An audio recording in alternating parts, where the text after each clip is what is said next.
মা মারা যাওয়ার পর গরুটি একদম একা হয়ে যায়। এরপর ভাগ্যের সন্ধানে একটি ব্যাগ কাঁধে নিয়ে সে অজানার উদ্দেশ্যে শহরে পাড়ি দেয়। শহরে এসে সে পদে পদে মানুষের হাসি ঠাট্টার শিকার হয়। সময় তার দেখা হয় একজন ভালো মানুষের সাথে। জীবন যুদ্ধে হার না মেনে কুলি রাজমিস্ত্রি রং মিস্ত্রির কঠোর পরিশ্রমের কাজ চালিয়ে যেতে থাকে। ঠিক তখনই নিজের জীবনের ঝুঁকি নিয়ে অন্য একজনকে বিপদ থেকে উদ্ধার করে।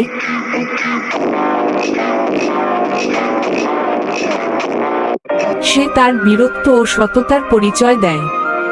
অবশেষে তার এই নিরলস পরিশ্রমের ফল সে পায়। ব্যবসায়িক সাফল্য আর সামাজিক সম্মান তাকে করে তোলে অনন্য।